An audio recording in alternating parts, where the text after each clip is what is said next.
Gracias. Muchas gracias.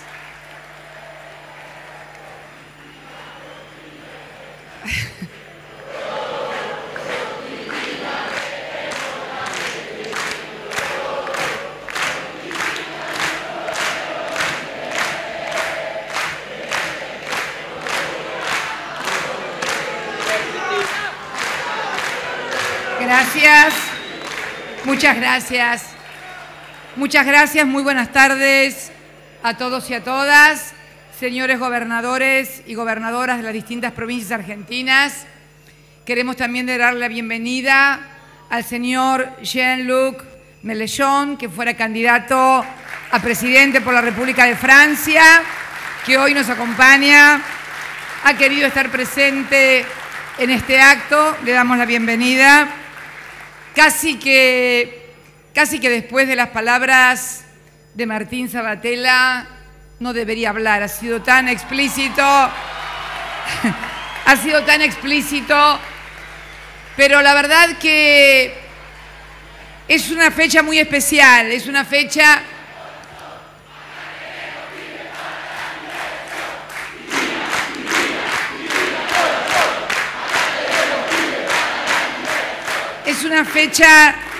Es una fecha muy especial. Hoy se cumplen 3 años de la sanción y promulgación de esa ley de servicios de medios audiovisuales, auténtica creación de la sociedad, del pueblo de la Argentina. No fue un proyecto del Poder Ejecutivo, no fue un proyecto de ningún legislador, fue una construcción colectiva. Por eso tiene esa fuerza, por eso tiene esa inserción. Recién Martín recorría muy rápidamente los números. 5.000 licencias tiene otorgado el Estado argentino en radios, canales de televisión. 4.500 de esas licencias pertenecen a 2.500 titulares, personas físicas o jurídicas. Las otras 500 están divididas 250 en 25 grupos y las otras 250 en un solo grupo. La verdad que tenemos también muchas cosas para las cuales alegrarnos. Las cosas que hemos logrado en estos 3 años y que han sido explicitadas por Martín, por el video, la generación de nuevas productoras, de nuevos contenidos, de nuevos emprendimientos, de nuevos puestos de trabajo, todo lo que va a ser y es conocido a diario por nuestra sociedad y que lo vamos a difundir a través de estos 2 videos. Él hablaba de un 7 de diciembre, de un 7D, que la Corte Suprema de Justicia de la Nación, en un fallo, ha marcado como el plazo para terminar con el proceso de adecuación que marca la ley y que increíblemente, tal vez usted no lo puede entender, Jean-Luc Mélenchon, pero le va a pasar lo mismo que a Chirac, que no entendía que Astiz estaba en libertad. Tampoco se puede entender que una ley sancionada por el Parlamento argentino por amplia mayoría pasen 3 años y todavía no se pueda cumplir. Pero estas cosas pasan. Pero junto a estas cosas han pasado muchas cosas importantes, como todos estos emprendimientos, estas 24 comunidades de pueblos originarios que han podido acceder a una señal, como las universidades, el orgullo que tiene esta Argentina, como egresada de la Universidad Nacional de La Plata. LU11 es la radio universitaria más antigua del mundo, señores, La Plata. Así que de acá un saludo para esa radio histórica, Martín hablaba del día 7 y que entonces al otro día, el 8, tiene que cumplirse. El 8 no vas a poder, Martín, porque es el Día de la Virgen. Es sábado, además, ya lo vi yo en el calendario. Es el Día de la Virgen. Ese día, los que creemos en Dios... Moreno va a ir a Luján ese día, ¿no es cierto? Ese día va en peregrinación a Luján, por los que creemos en la Virgen. Pero el día hábil siguiente, por esas raras casualidades y esos destinos, es el día 10 de diciembre, Día de los Derechos Humanos Universales. Día de los Derechos Humanos Universales. Nada más ni nada menos. Como decíamos, hemos visto en estos 3 años medidas y medidas judiciales y jueces puestos a dedo. La última semana, los últimos 15 días, vimos cómo se intentaba frustrar que un organismo de la Constitución, creado por la reforma del año 94, como el Consejo de la Magistratura, no pudiera designar los jueces surgidos de un concurso que lleva ya más de 3 años y que fija como principio algo que Jean-Luc Mélenchon va a entender muy bien, porque es el principio del juez natural que hace al debido proceso. Cuando te ponen jueces especiales, se rompen los principios básicos del derecho penal occidental, que establece que los jueces deben ser los jueces naturales, tanto en lo civil como en lo penal, como en lo administrativo, como en todas partes. Yo confío en las instituciones de mi país. Tengo el deber como presidenta de hacerlo. Primero, porque la inmensa mayoría está dentro de la ley y quiere vivir dentro de la ley. Hay 2.500 titulares que están dentro de la ley. No solamente eso, sino que además podrían tener más licencias. Y otros 25 grupos que han reconocido la autoridad del AFCA, la autoridad del Poder Legislativo y, en definitiva, la autoridad del Poder Judicial de la Nación, que son los 3 poderes básicos para vivir en una sociedad democrática. Porque esto, y esto lo quiero remarcar, que comenzó siendo un desafío, si la sociedad argentina podía darse una nueva ley de medios que asegurara la pluralidad, la diversidad, las distintas pinturas a las que hacía lugar Martín en un giro poético que me gustó mucho, las distintas pinturas, se ha transformado o lo han transformado precisamente los que se niegan a aceptar la vigencia de las instituciones en otra cosa. Ya no es un desafío a ver si podemos ser más plurales y más diversos. Es un desafío a la democracia misma. Si realmente puede haber algún sector, si realmente puede haber un grupo económico, si realmente puede haber alguien que esté por encima de los 3 poderes del Estado. Yo sinceramente creo que esto es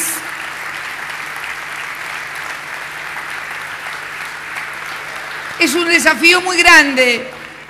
Porque la construcción de la democracia hoy en el mundo contemporáneo tiene que ver con este reconocimiento de la democracia, pero tiene que ver también, se entronca, no solamente con el reconocimiento de los 3 poderes, sino también con la pluralidad de las voces. Y si no, miremos lo que está pasando, lo que ha pasado en los últimos días aquí en la región, cuando los medios, no solamente, porque esto no es un problema que aqueje únicamente a la República Argentina, aqueja a la República Argentina en la medida en que no hay un cumplimiento de la ley, pero realmente la deformación, la distorsión, la no posibilidad de acceder a la verdad a través de los medios de comunicación se da a lo largo y a lo ancho del planeta.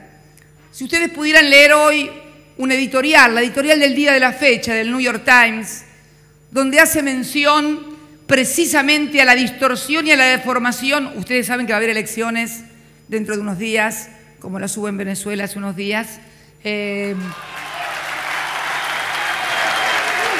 Va a haber elecciones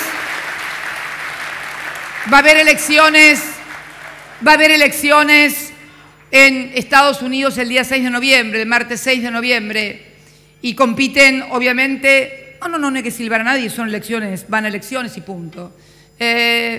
Van a elecciones el Partido Republicano y el Partido Demócrata. En el día de la fecha, el editorial del New York Times, uno de los diarios más importantes del mundo, tal vez el más importante de los Estados Unidos de Norteamérica, Ustedes saben que en Estados Unidos quien es dueño de un diario no puede ser titular de ningún medio audiovisual, o sea, quien es dueño del Washington Post, del New York Times, no puede, esta limitación en la Argentina no existe. Quien es dueño de un diario puede ser también dueño de una radio y de una televisión. En Estados Unidos no.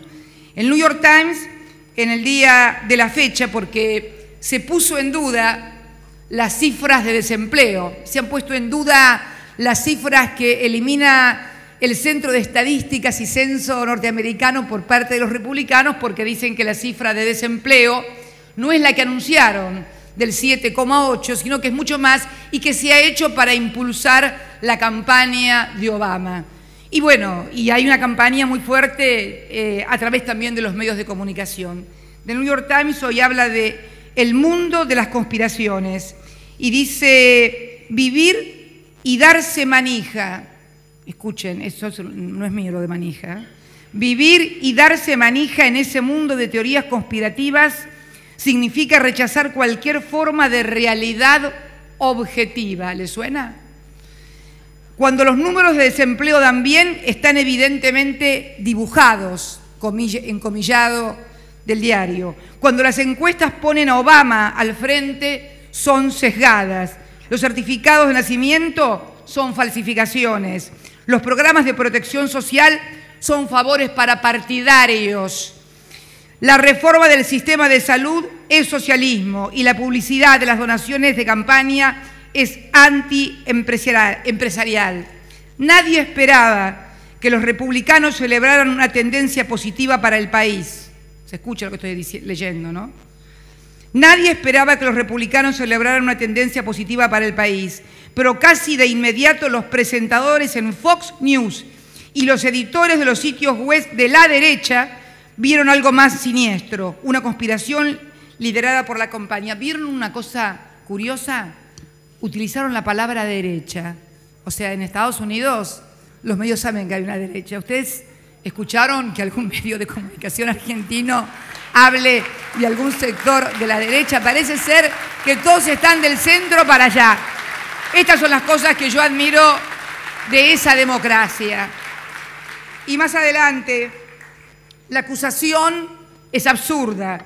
La Oficina de Estadísticas Laborales, que junto con la Oficina del Censo realiza la encuesta de hogares, está a cargo de funcionarios de carrera y es impermeable a la presión política y a la manipulación. Como todos, salvo los hipnotizados en Washington, entienden. Pero esta vez los teóricos de la conspiración fueron más allá de lo habitual. Jack Welch, ex CEO de General Electric, dijo que funcionarios de Obama en Chicago habían obviamente cambiado los números a pesar de que no tenían ningún tipo de evidencia. El artículo sigue, pero díganme si este artículo no podría ser de cualquiera de los diarios de nuestro país. No de todos, sino de algunos. Sería injusto también mencionarlos a todos. Esto para que veamos lo importante que son las pluralidades. Y miren que aquí, en realidad, en Estados Unidos realmente hay ley antimonopólica de medios, pero realmente cadenas como la Fox o como la CNN también, en cierta medida, monopolizan la información. Y también nos tocó vivir, como actores regionales, hace unos días, la misma manipulación respecto de una elección que finalmente terminó convirtiéndose prácticamente de nacional en internacional y con un impacto regional que le dieron los propios que pensaban, debido a las mentiras que habían montado, que el presidente Chávez iba a perder las elecciones. La verdad, yo no había hablado del tema. No había hablado del tema, no había hablado...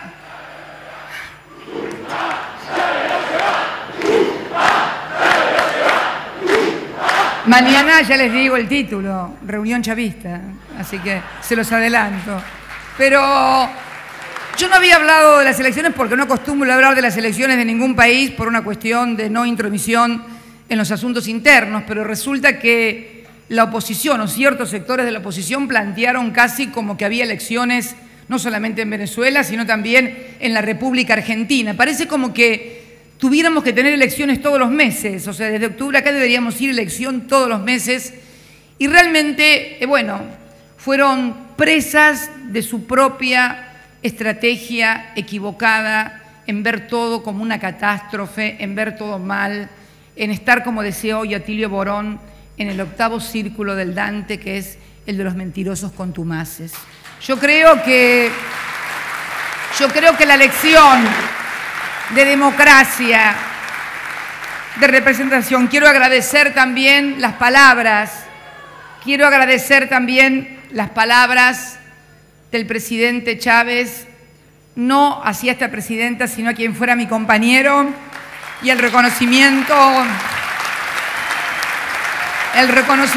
que hizo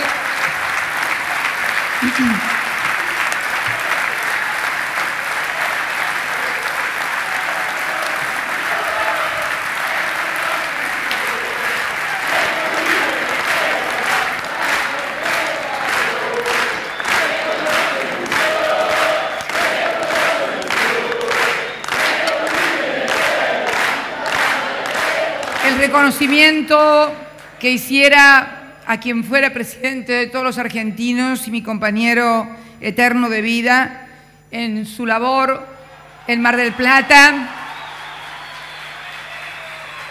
Lo puso como al frente de la batalla en el ALCA, y también su dedicación el día del triunfo. Yo estaba mirando televisión y cuando vi en el Palacio de Miraflores a militares venezolanos en la terraza de la Casa de Gobierno agitando banderas venezolanas, banderas de su país, sentí un poco de envidia.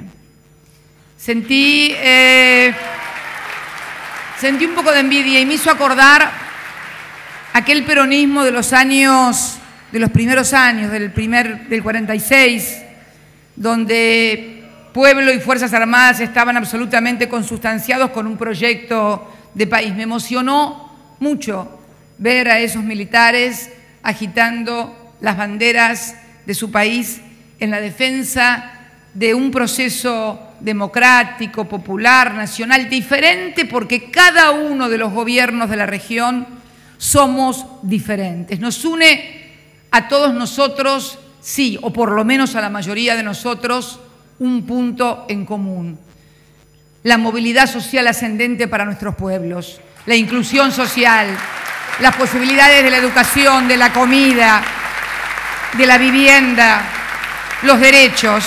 Por eso hay alegría, Jauretche decía siempre que las mayorías son siempre alegres, porque siempre las mayorías se constituyen y se conforman sobre la conquista y la ampliación de derechos. Quien conquista derechos, quien tiene más derechos, siempre está feliz. Y las minorías que pierden privilegio solo tienen odio. Eso lo decía Arturo Jauretche. Pero yo no quiero odio en mi país. Yo no quiero odio en mi país, porque en realidad este proyecto que llevamos a cabo del año 2003 no ha afectado los derechos. Al contrario, este proyecto ha tenido la virtud de que los derechos que ha ampliado, que los derechos que otros han conquistado, no ha sido mermándole derechos a otros. Al contrario, esos otros tienen y están todavía aún mejor de lo que estaban en el año 2003. Lo que pasa es que muchas veces los privilegios no consisten únicamente en conceptos económicos, consisten en conceptos culturales, en sentir a otros inferiores o diferentes para sentirse uno superior. Por eso digo que yo aspiro a un país con mucho amor, aspiro a un país donde haya discusión, debate, pero que sean con argumentos, sin esas visiones catastróficas y apocalípticas que son imposibles de discutir, cuando se niega todo, cuando nada se quiere ver, cuando se niega todas las conquistas que hemos logrado, algunas incluso como la asignación universal por hijo, que fueron proyectos de las minorías adoptados en este caso por el gobierno. Claro, estos proyectos por ahí afectan, sí, algunos privilegios económicos. Yo no voy a olvidarme una reunión que tuve con gobernadores de la oposición hace ya 2 o 3 años atrás, y uno de los gobernadores, no los otros, uno solo que no es de nuestro partido, manifestó que en realidad la asignación universal por hijo había tenido el problema de que no se conseguía gente para trabajar porque no querían trabajar. Y le dije, no, mire, gobernador, lo que no se consigue es gente para explotar después de la asignación universal por hijo. Pero no para no trabajar. Pero no para no trabajar. Porque, como decíamos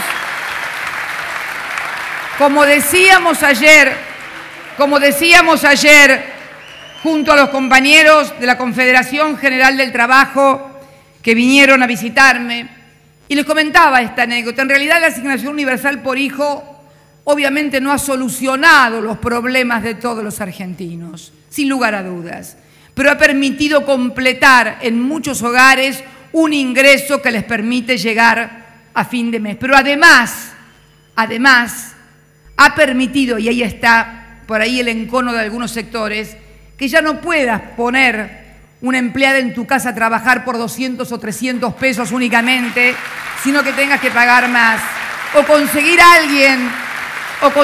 alguien que recoja la fruta en trabajos golondrinas o cualquier otro tipo de trabajo estacional, porque obviamente la gente al tener ese ingreso exige un mejor ingreso para ir a trabajar. Pero por favor, ¿quién puede creer que la asignación universal por hijo va a quitar trabajadores? Al contrario, agrega mayor nivel de actividad económica a todos los sectores porque impacta directamente en el consumo, y no es por nada el increíble desarrollo que han tenido todas las cadenas de supermercados y de consumo, electrodomésticos, etcétera, en este país. Para terminar, ¿y por qué es tan importante también esta ley de medios? Para permitir todas las voces y para evitar las distorsiones y para evitar los títulos mediáticos repetidos como disco rayado monocordemente. Aquí tengo una vez más una cuestión que se ha venido dando con el tema de, ya lo he repetido creo en otra oportunidad, el tema del famoso cepo al dólar. Señores, quiero decirle las últimas cifras de egresos netos de dólares en la República Argentina desde enero de este año hasta octubre. Hemos llegado a la cifra, y me quiero poner los anteojos para no equivocarme, de 80.017 millones de dólares que han egresado únicamente del mercado único libre de cambios para pago de importaciones. Tanto mito con respecto a las importaciones. Bueno, quiero adelantarles que la Argentina ha tenido que pagar por importaciones 48.588 millones de dólares, el 61% de esos 80.000 dólares.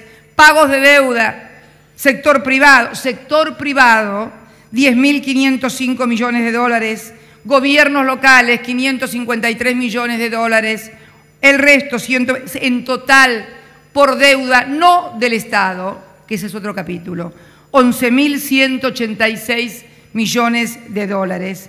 Turismo y viajes y pasajes, 5.537 millones de dólares, y en buena hora que los argentinos puedan viajar. Otros pagos de servicios, 4.000, otros 9.000, en total 80.000. Y si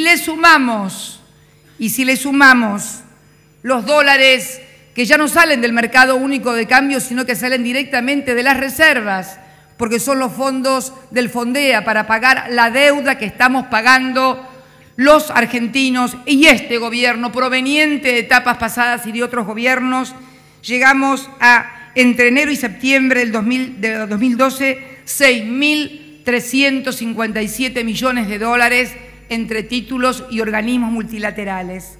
En septiembre solamente 543 millones. Y en lo que va de octubre ya llevamos pagados de deuda otros 246 millones de dólares. ¿De qué cepo cambiario o cepo del dólar están hablando? En realidad acá lo único que hay es cepo democrático para el cumplimiento de la ley. Queremos sinceramente dirigirnos, y me dirijo como presidenta de todos los argentinos, a todos aquellos que tienen responsabilidades institucionales en los tres poderes del Estado. La ley debe cumplirse para todos, la ley debe ser igual para todos. No podemos vivir en una sociedad en que unos puedan cumplir la ley y otros violarla, o lo que es peor aún, violentar los organismos de la Constitución para lograr designaciones o evitar designaciones que son las que establece la ley. Pero tenemos que estar contentos igual, tenemos que tener alegría igual, porque hemos logrado muchísimas cosas y vamos a seguir logrando muchas otras. Yo tengo gran confianza en la labor de Martín y de su equipo frente a la AFCA. Gran confianza porque lo sé, un hombre comprometido. No hace falta pertenecer a un mismo partido. Tenemos también los argentinos que comprender la necesidad de ampliar nuestras bases de sustentación, pero también la necesidad de saber que cuando el pueblo, que cuando el soberano, como le gusta decir a Hugo, decide, son ellos los que deciden quién van a tener la iniciativa política del país. Y esto no significa que las minorías no tengan derecho. Las minorías siempre, los 40 millones de argentinos tienen todos los derechos y garantías que les da la Constitución. Pero en la segunda parte de la Constitución se establece quiénes gobiernan, cómo gobiernan y cómo se hace. La Constitución hay que leerla completa, del primer artículo hasta el último.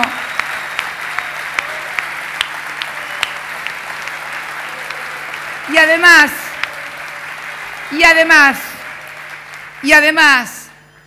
saber que quien tiene la iniciativa política tiene no solamente el derecho, sino la obligación y el mandato de quienes lo votaron, de cumplir con las cosas por las cuales lo votaron. Yo me pregunto, y para terminar con esta cuestión, cuando el 6 de noviembre Estados Unidos elija presidente, si gana Obama, ¿qué va a decir? ¿Que va a seguir las políticas del Partido Republicano? No, va a seguir sus políticas. Y si gana el señor Romney del Partido Republicano, ¿qué va a seguir? Las políticas de su partido, no las de Obama, las está combatiendo a tambor batiente. Entonces, por favor, no necesitamos consejos externos, necesitamos mucho consenso interno entre todos los argentinos para saber que tenemos un país y un pueblo soberano, una Constitución que respetar, una ley que es igual para todos, porque solamente